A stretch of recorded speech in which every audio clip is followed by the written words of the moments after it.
آج ہم حضرت صہیب بن سنان رومی رضی اللہ تعالیٰ عنہ کے بارے میں سننے کی سعادت حاصل کریں گے۔ رسول اللہ صلی اللہ علیہ وسلم کے جلیل القدر صحابی حضرت صہیب بن سنان رومی رضی اللہ تعالیٰ عنہ کے والدین کا تعلق دراصل ملک یمن سے تھا۔ اس زمانے میں ملک یمن روئے زمین کی عظیم قوت سلطنت فارس کے تابع تھا۔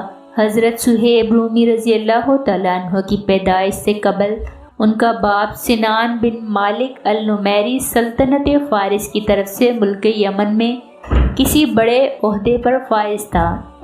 سرکاری ملازم کی حیثیت سے وقتاً فوقتاً اس کا تبادلہ مختلف مقامات کی جانب ہوتا رہتا تھا۔ اسی طرح ایک بار سلطنت فارس کے بادشاہ کسریٰ نے علو اللہ نامی ایک مقام کے گورنر کی حیثیت سے اس کی تقرری کی اور اسے وہاں پہنچنے کی ہدایت کی۔ یہ مقام موجودہ شہر موصل کے قرب و جوار میں کہیں واقع تھا۔ چنانچہ اس حکم کی تعمیل میں سنان بن مالک النمیری اپنی بیوی سلمہ سمیت وہاں منتقل ہو گیا اور اس علاقے کے گورنر کی حیثیت سے نئی زندگی کا آغاز کیا، اور یوں اس نئے مقام پر زندگی کا سفر رواں دواں ہو گیا۔ کچھ ہی عرصہ گزرا تھا کہ ان دونوں کے یہاں ایک بیٹے کی پیدائش ہوئی جس کا نام انہوں نے صہیب رکھا۔ گزرتے ہوئے وقت کے ساتھ وہاں اس شاہی محل میں بہت ہی ناز و نعم اور شاہی شان و شوکت سے بھرپور اس ماحول میں اس بچے کی پرورش ہوتی رہی۔ گورنر کا لاڈلا بیٹا اور نور نظر ہونے کے علاوہ خاص بات یہ کہ یہ بچہ خوبصورت بھی بہت تھا۔ کھلا ہوا چہرہ، بھورے بال، آنکھوں سے جھانکتی ہوئی ذہانت و فطانت، رفتار و گفتار سے جھلکتی ہوئی خاندانی شرافت و نجابت، کچھ ایسی کیفیت لیے ہوئے یہ بچہ پروان چڑھ رہا تھا۔ یہ علاقہ اس دور میں روئے زمین کی دو عظیم ترین قوتوں یعنی سلطنت فارس اور سلطنت روم کے مابین سرحدی علاقہ تصور کیا جاتا تھا۔ یعنی اگرچہ یہ سلطنت فارس کا حصہ تھا لیکن سلطنت روم کی سرحد سے بالکل متصل تھا۔ یہی وجہ تھی کہ یہاں اکثر دونوں سلطنتوں کے سرحدی فوجی دستوں کے مابین آئے دن جھڑپوں کا سلسلہ چلتا رہتا تھا۔ ایک روز اس بچے صہیب کی ماں سلمہ اپنی چند سہیلیوں اور خدم و حشم نیز سرکاری محافظوں کے ایک دستے کی میت میں اپنے اس لختے جگر کو ہمراہ لیے ہوئے سیر و تفریح کی غرض سے اپنے شاہی محل سے قریب ہی کسی تفریحی مقام پر گئی۔ اتفاقاً عین اس وقت سرحد کے اس پار سے رومی فوج کا ایک دستہ گھس آیا۔ سلمہ کے محافظوں اور ان رومیوں کے مابین جھڑپ ہوئی جس کے دوران رومیوں نے ان کا بہت سا مال و اسباب اور زیورات لوٹے۔ سرکاری محافظوں میں سے کچھ کو قتل کیا اور دیگر کچھ کو قیدی بنا کر اپنے ہمراہ ہنکالے لے گئے۔ انہی قیدیوں میں یہ کم سن بچہ صہیب بھی شامل تھا۔ اس بچے کی ماں بس دیکھتے ہی رہ گئی اور اس کے بعد کبھی زندگی بھر ملاقات نہ ہو سکی۔ اس کے بعد اس بچے کو دیگر قیدیوں کی طرح وہاں سلطنت روم میں غلاموں کی خرید و فروخت کے بازار میں فروخت کر دیا گیا، جہاں یہ بچہ مرور زمانہ کے ساتھ مسلسل ایک آقا سے دوسرے آقا کے ہاتھ بکتا بکاتا رہا۔ سال ہر سال تک غلامی کی زنجیر میں جکڑا ہوا چپ چاپ مختلف آقاؤں کی خدمت بجا لاتا رہا۔ یہ وہ زمانہ تھا جب سلطنت روم کا سورج پوری آب و تاب کے ساتھ چمک رہا تھا۔ رومیوں کی قسمت انتہائی عروج پر تھی اور ہر طرف خوشحالی کا اور مال و دولت کا سیلاب تھا۔ حد نگاہ تک دل فریب نظارے تھے۔ 400 بڑے بڑے محلات تھے، خوبصورت حویلیاں تھیں۔ ہر محل میں، ہر حویلی میں غلاموں، خادموں اور کنیزوں کا فوج در فوج ایک بہت بڑا سلسلہ آباد تھا۔ اس بچے نے اس ماحول میں، ان حویلیوں میں لڑکپن اور پھر نوجوانی کا زمانہ گزارا، اور اس معاشرے کی ظاہری خوبصورتی کے پیچھے پوشیدہ جو اصل بھیانک چہرہ تھا، ظاہری چمک دمک کے پیچھے جن اندھیروں نے بسیرا ڈال رکھا تھا، ظاہری شرافت کے پیچھے عیاری و مکاری اور ظلم و ستم کا جو بازار گرم تھا، ظاہری مسکراہٹوں کے پیچھے قلب و جگر کو جھلسا دینے والا آہوں اور سسکیوں کا جو ایک لامتناہی سلسلہ تھا، یہ سب کچھ اس نوجوان نے وہاں حقیقت کی دنیا میں کھلی آنکھوں کے ساتھ نہایت قریب سے دیکھا۔ یہ نوجوان یعنی صہیب بہت کم سنی سے ہی اس معاشرے میں رہنے کی وجہ سے اپنی اصل زبان یعنی عربی کافی حد تک بولتا چلا گیا، اور اس کی جگہ خود بخود رومی زبان اور اس رومی معاشرے کے طور طریقے اس کی زندگی کا حصہ بنتے چلے گئے۔ البتہ ان ظاہری تبدیلیوں کے باوجود لمحہ بھر کے لیے بھی یہ بات اس کے ذہن سے نکل نہیں سکی کہ وہ دراصل ایک عرب ہے، صحرا نشین۔ اس کے دل میں ہمہ وقت اس غلامی سے نجات کا اور پھر اپنے وطن اور ہم وطنوں سے جا ملنے کا شوق اور جذبہ تازہ رہتا تھا۔ ایک روز یہ نوجوان صہیب اپنے آقا کے ہمراہ کسی تقریب میں شریک تھا۔ وہاں کسی کاہن کی گفتگو سنی جو یوں کہہ رہا تھا، بے شک اب وہ وقت آ پہنچا ہے کہ کسی بھی روز جزیرۃ العرب کے شہر مکہ میں آخری نبی کے ظہور کی خبر آ جائے، جو کہ عیسیٰ بن مریم علیہ السلام کی تصدیق کریں گے، لوگوں کو جہالت کے اندھیروں سے نکال کر ہدایت کی روشنی کی طرف لے جائیں گے۔ اس کاہن کی زبانی یہ بات سن کر یہ نوجوان انتہائی حیرت زدہ رہ گیا۔ اس حیرت کے ساتھ ساتھ اب اس کے دل میں اپنے وطن کے لیے شوق، اس رومی معاشرے سے نجات کی تمنا مزید تقویت پکڑنے لگی، اور اب وہ ہمیشہ اس کوشش میں رہنے لگا کہ کسی طرح یہاں سے نکلنے کا کوئی موقع ہاتھ آ جائے۔ آخر ایک روز اسے وہاں سے بھاگ نکلنے کا موقع مل ہی گیا، اور تب یہ نوجوان ملک شام سے مسلسل سفر کرتا ہوا بہت طویل مسافت طے کرنے کے بعد مکہ جا پہنچا، کیونکہ اس زمانے میں شہر مکہ ہی عربوں کا اصل گڑھ اور مرکزی علاقہ تصور کیا جاتا تھا۔ اس سے بھی بڑھ کر یہ کہ اس راہب نے نبی آخر الزمان صلی اللہ علیہ وسلم کا تذکرہ کرتے ہوئے یہی کہا تھا کہ ان کا ظہور اب کسی بھی وقت مکہ میں متوقع ہے۔ یہ نوجوان صہیب جب مکہ پہنچا تو کیفیت یہ تھی کہ اس کی عربی زبان کافی شکستہ اور کمزور تھی، لہٰذا ابتدا میں یہ رومی زبان ہی بولا کرتا تھا۔ نیز یہ کہ اس کے بال بھی برے تھے، رنگت کافی صاف تھی، شکل و شباہت اور وضاقتہ میں رومیوں کے ساتھ بہت زیادہ مشابہت تھی، لہٰذا مکہ میں سبھی لوگ اسے صہیب رومی کے نام سے پکارنے لگے تھے۔ مکہ میں وقت گزرتا رہا، مختلف لوگوں کے ساتھ تعارف اور میل جول کے بعد آخر مکہ میں عبداللہ بن جدعان نامی ایک معروف شخصیت اور بڑے مشہور تاجر سے تعارف ہوا، جو کہ اس نوجوان کی شخصیت اور صلاحیت و قابلیت سے کافی متاثر ہوا، اور پھر اس نے اپنے تجارتی معاملات کی دیکھ بھال کی غرض سے اس نوجوان کو اپنے پاس ملازم رکھ لیا، جس کے بعد وہ اس نوجوان یعنی صہیب رومی کی ذہنی استعداد اور فہم و فراست سے مسلسل متاثر ہوتا چلا گیا۔ اس سے بھی بڑھ کر یہ کہ صہیب کی امانت و دیانت کو دیکھ کر اس کا دل باغ باغ ہو جایا کرتا تھا۔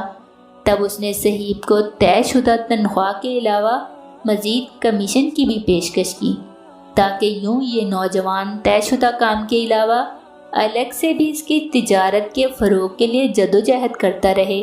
صہیب نے اس پیشکش کو قبول کرتے ہوئے مزید ہمت اور دل جمی کے ساتھ کام شروع کر دیا، جس کا نتیجہ بہت جلد یہ ظاہر ہوا کہ اس شخص کی تجارت کافی وسیع ہوتی چلی گئی، اور اس کے ساتھ ہی مسلسل کمیشن ملنے کی وجہ سے صہیب رومی نامی یہ نوجوان بھی کافی خوشحال اور مالدار ہوتا چلا گیا۔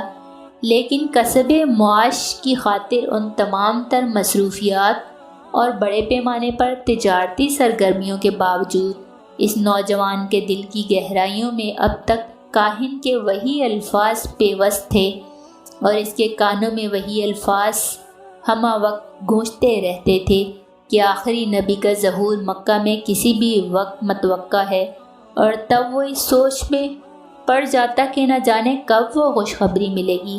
شب و روز کی تجارتی مصروفیات اور کاروباری معاملات کے باوجود یہی سوال ذہن میں گردش کرتا رہتا تھا کہ نہ جانے کب اور آخر جلد ہی اس نوجوان کو اپنے اس سوال کا جواب بھی مل گیا۔ ایک بار جب تجارتی سفر پر یہ نوجوان مکہ سے باہر کہیں گیا ہوا تھا اور پھر چند روز بعد جب اس سفر سے واپسی ہوئی تو مکہ شہر میں داخل ہوتے ہی اپنے کسی آشنا سے ملاقات ہوئی۔ ادھر ادھر کی گفتگو کے بعد اس نے یہ خبر سنائی کہ محمد بن عبداللہ صلی اللہ علیہ وسلم نے نبوت کا دعویٰ کیا ہے اور یہ کہ لوگوں کو وہ صرف اللہ کی عبادت کی طرف دعوت دے رہے ہیں۔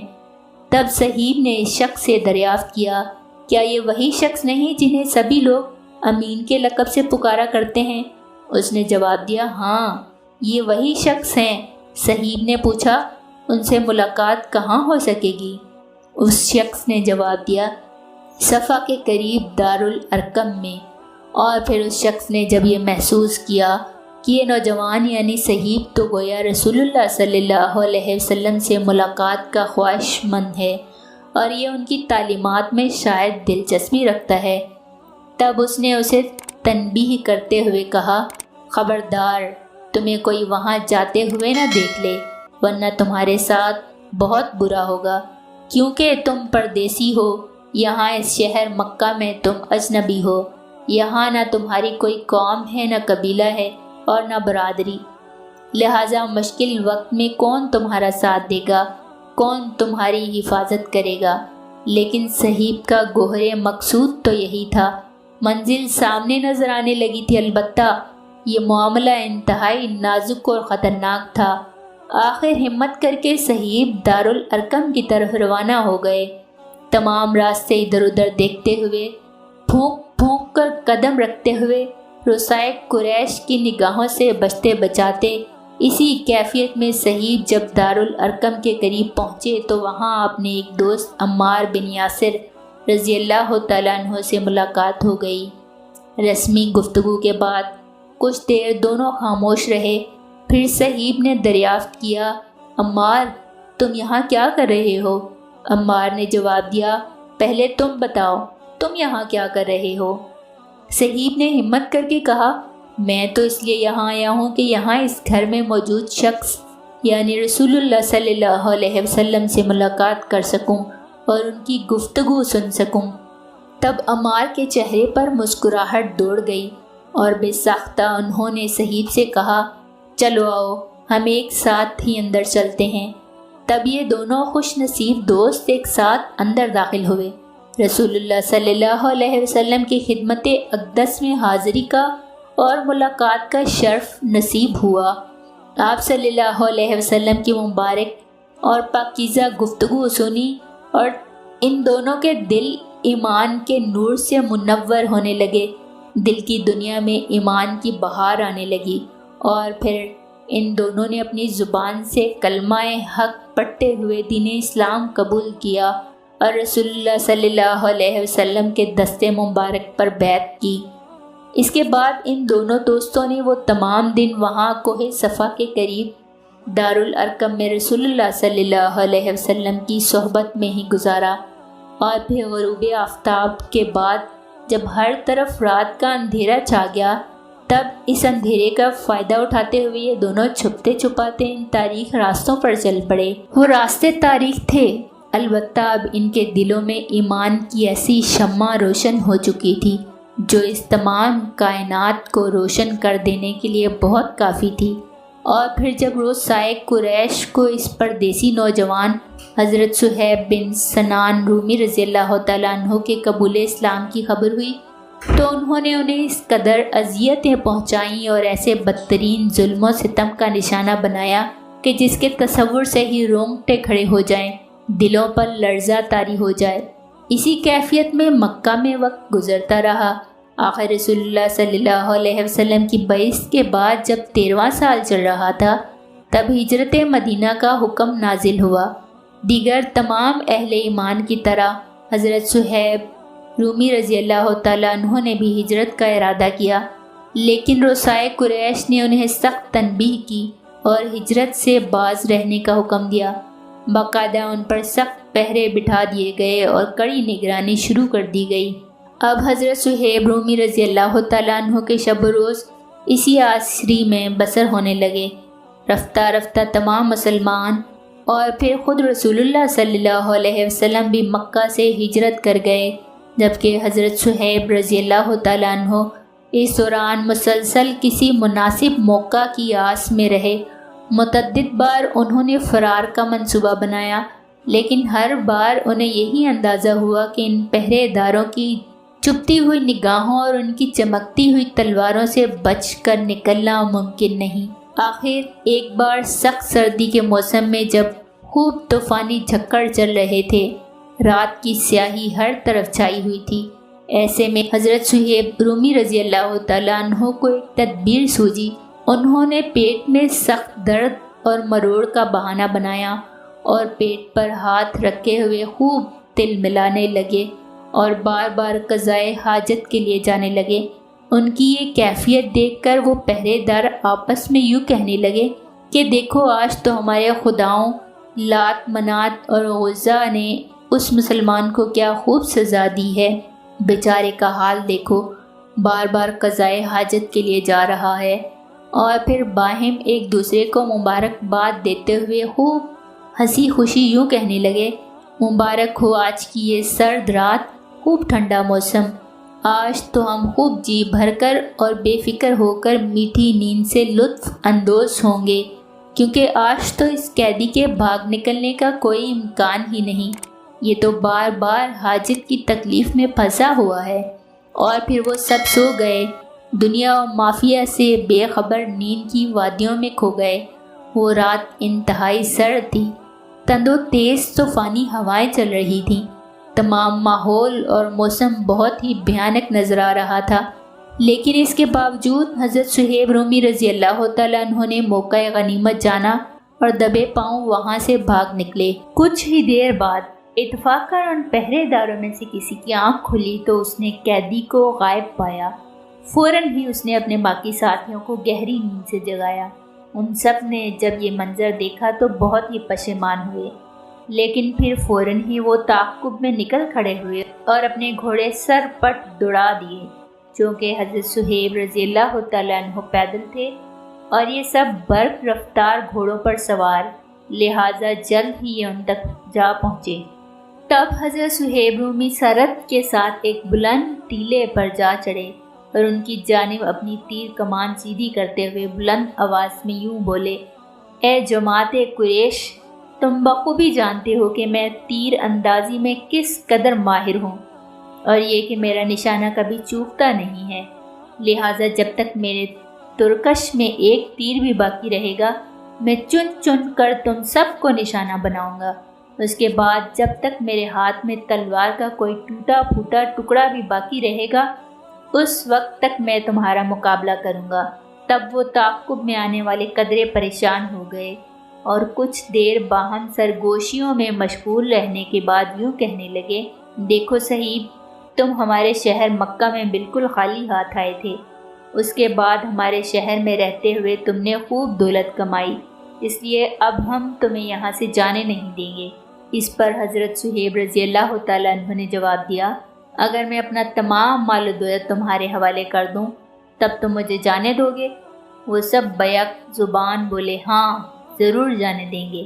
تب حضرت صہیب رومی رضی اللہ تعالیٰ عنہ نے لالچی مال و زر کے پجاری، ہوس اور حرص و طمع کے مارے ہوئے ان لوگوں کو اپنی تمام تر پونجی کے بارے میں آگاہ کیا کہ وہ فلاں جگہ رکھی ہوئی ہے، جاؤ وہاں سے لے لو۔ وہ لوگ چونکہ حضرت صہیب کی راست بازی اور امانت و دیانت سے بخوبی واقف تھے، لہٰذا ان کی اس بات پر مکمل بھروسہ کرتے ہوئے وہ لوگ ہنسی خوشی وہاں سے واپس چلتے بنے کہ اصل چیز تو مل گئی، اب انہیں روکنے کی کوئی ضرورت ہی نہیں رہی۔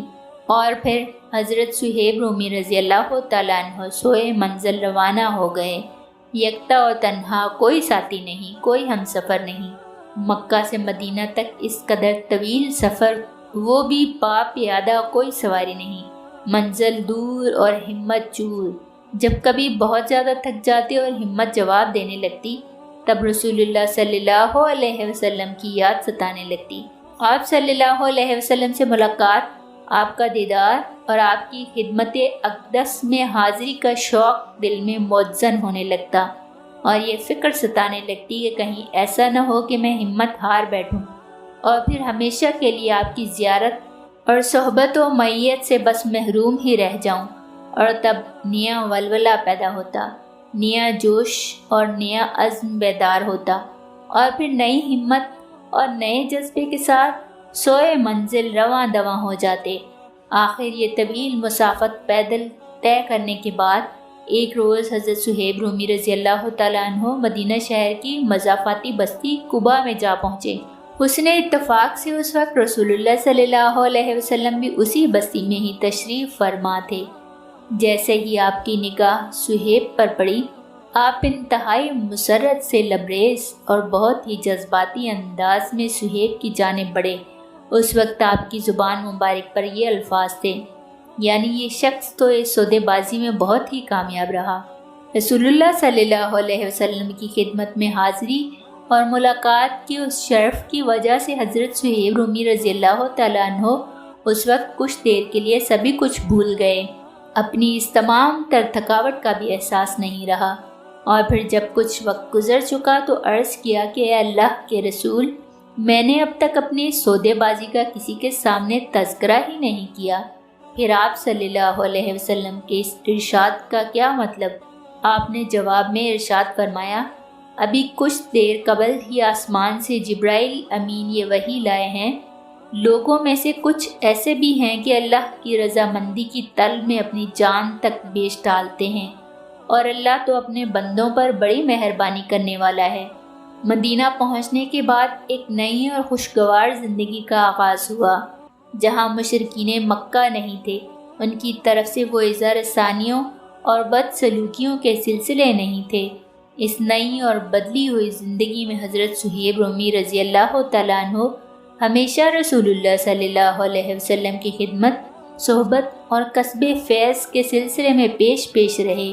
آپ صلی اللہ علیہ وسلم کی حیات طیبہ کے دوران جتنے بھی غزوات پیش آئے، اولین غزوہ یعنی بدر سے آخری غزوہ یعنی تبوک تک، ہمیشہ ہر غزوے کے موقع پر حضرت صہیب رومی رضی اللہ تعالیٰ عنہ شریک رہے اور دین برحق کی سربلندی کی خاطر بے مثال شجاعت و بہادری کا مظاہرہ کرتے رہے۔ اسی کیفیت میں مدینہ منورہ میں وقت گزرتا رہا، حتیٰ کہ رسول اللہ صلی اللہ علیہ وسلم کا مبارک دور گزر گیا۔ آپ صلی اللہ علیہ وسلم صہیب رومی رضی اللہ تعالیٰ عنہ سے ہمیشہ تادم آخر انتہائی مسرور و مطمئن رہے۔ اب ہم حضرت صہیب رومی رضی اللہ تعالیٰ عنہ کا عہد نبوی کے بعد کے بارے میں سننے کی سعادت حاصل کریں گے۔ حضرت صہیب رومی رضی اللہ تعالیٰ عنہ کو رسول اللہ صلی اللہ علیہ وسلم کے مبارک دور میں جو قدر و منزلت حاصل تھی، حضرات خلفائے راشدین کے دور میں بھی ان کی وہی حیثیت اور قدر و منزلت اس معاشرے میں برقرار رہی۔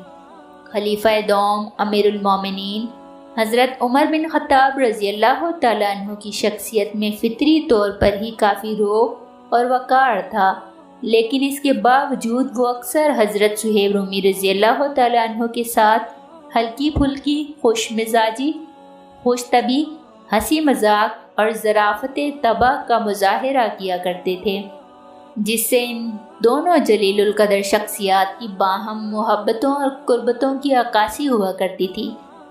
حضرت عمر بن خطاب رضی اللہ تعالیٰ عنہ کی شخصیت میں مخصوص روب اور وقار کے علاوہ یہ خوبی نمایاں تھی کہ وہ نظم و ضبط کے انتہائی پابند تھے۔ فطری طور پر انہیں بڑی قائدانہ صلاحیتوں سے نوازا گیا تھا۔ یہی وجہ تھی کہ ان کے زمانہ خلافت میں اسلامی فتوحات کا سلسلہ مشرق و مغرب میں 400 بہت زیادہ وسعت اختیار کر گیا تھا۔ ایسا بے مثال سلسلہ جو کہ بجا طور پر تمانا تھا، کسی سے سیل رواں ہمارا کا جیتا جاگتا مستاق تھا۔ یہی وجہ تھی کہ ان وسیع و عریض مفتوحہ علاقوں میں نظم و ضبط برقرار رکھنے اور انتظامی امور کو مناسب طریقے سے چلانے کے لیے حضرت عمر بن خطاب رضی اللہ تعالیٰ عنہ کو ہمیشہ ہی محنتی، قابل باصلاحیت اور عزیز استعداد قسم کے افراد کی تلاش رہتی تھی۔ حضرت صہیب بن سنان رومی رضی اللہ تعالیٰ عنہ بہت ہی محنتی اور قابل انسان تھے۔ سلطنت روم سے بالکل ہی خالی ہاتھ مکہ پہنچے تھے، جہاں وہ بڑی محنت و جان فشانی کے ساتھ تجارت میں مشغول ہو گئے تھے اور بہت آسودہ حال ہو گئے تھے۔ اس کے بعد مکہ سے مدینہ کی جانب ہجرت کے موقع پر مکہ میں اپنی محنت اور خون پسینے کی وہ تمام تر کمائی وہیں مشرکین مکہ کے حوالے کر دی تھی اور یوں مدینہ چلے آئے تھے، دوبارہ بالکل خالی ہاتھ اور مفلوق الحال۔ یہاں مدینہ میں اب انہوں نے اثر نو محنت کی تجارت ہی کو اپنا مشغلہ اور وسیلہ روزگار بنایا، اور اس بار بھی دیکھتے ہی دیکھتے کافی خوشحال اور مالدار ہو گئے۔ ظاہر ہے کہ یہ چیز اللہ کی طرف سے توفیق اور فضل و کرم کے بعد ان کی لیاقت و قابلیت کی بڑی دلیل تھی۔ چنانچہ حضرت عمر بن خطاب رضی اللہ تعالیٰ عنہ بھی ان کی اس خوبی، محنت و جان فشانی، امانت و دیانت اور لیاقت و قابلیت سے خوب واقف تھے اور متاثر بھی تھے۔ حضرت صہیب بن سنان رومی رضی اللہ تعالیٰ عنہ کے مزاج میں خاص بات یہ تھی کہ جس طرح خوب محنت اور قابلیت کے ذریعے مال و دولت خوب کماتے تھے، اسی طرح ضرورت مندوں اور محتاجوں پر خوب سخاوت و فیاضی اور دریا دلی کے ساتھ خرچ بھی بہت زیادہ کیا کرتے تھے۔ مہمان نواز بھی بہت تھے، یعنی جس قدر تیز رفتاری کے ساتھ ان کے پاس دولت آتی تھی، اسی قدر تیز رفتاری کے ساتھ چلی بھی جاتی تھی۔ پیسہ ان کے ہاتھ میں ٹکتا ہی نہیں تھا، آنے جانے کا یہ سلسلہ لگا ہی رہتا تھا، اور حضرت عمر رضی اللہ تعالیٰ عنہ ان کی اس کیفیت اور اس مزاج سے خوب واقف تھے۔ لہٰذا حضرت عمر بن خطاب رضی اللہ تعالیٰ عنہ اکثر انہیں مخاطب کرتے ہوئے فرمایا کرتے تھے، صہیب، میں اچھی طرح جانتا ہوں کہ تم بہت ہی قابل انسان ہو، اس لیے میرا بہت ہی جی چاہتا ہے کہ تمہاری اس قابلیت اور سمجھداری سے فائدہ اٹھایا جائے۔ میں کوئی اہم سرکاری عہدہ تمہیں سونپنا چاہتا ہوں، مگر یہ جو تمہاری عادت ہے نا کہ تم پیسے بہت اڑاتے ہو، بس اسی سے میں ڈرتا ہوں۔ حضرت عمر رضی اللہ تعالیٰ عنہ کی یہ بات سن کر حضرت صہیب رضی اللہ تعالیٰ عنہ بس مسکرا دیے اور یوں جواب دیا کرتے، آپ کی اس محبت کا اور اس پیشکش کا بہت شکریہ، لیکن مجھے کسی عہدے کی کوئی طلب ہی نہیں ہے۔ اور اس کے ساتھ ہی وہ یہ وضاحت بھی کر دیا کرتے کہ میں جو کچھ بھی مال و دولت خرچ کرتا ہوں وہ واقعی ضرورت مندوں پر ہی خرچ کرتا ہوں، کوئی فضول خرچی نہیں کرتا، مال دولت ضائع نہیں کرتا۔ مدینہ میں وقت گزرتا رہا، آتے جاتے موسموں کا سفر جاری رہا۔ حضرت صہیب رومی رضی اللہ تعالیٰ عنہ مرور زمانہ کے ساتھ کافی ضعیف اور عمر رسیدہ ہو گئے، اور تب انہوں نے تمام کام کاج چھوڑ کر بس گوشہ نشینی اختیار کر لی اور صرف عبادت میں ہی تمام وقت گزارنے لگے۔ آخر خلیفہ چہارم حضرت علی بن ابی طالب رضی اللہ تعالیٰ عنہ کی دور خلافت میں 72 سال کی عمر میں مدینہ میں انتقال ہو گیا، اور یوں رسول اللہ صلی اللہ علیہ وسلم کی یہ جلیل القدر صحابی حضرت صہیب بن سنان رومی رضی اللہ تعالیٰ عنہ اس جہان فانی سے کوچ کرتے ہوئے اپنے اللہ سے جا ملے۔ مدینہ منورہ کے قبرستان بقیع میں انہیں سپرد خاک کیا گیا۔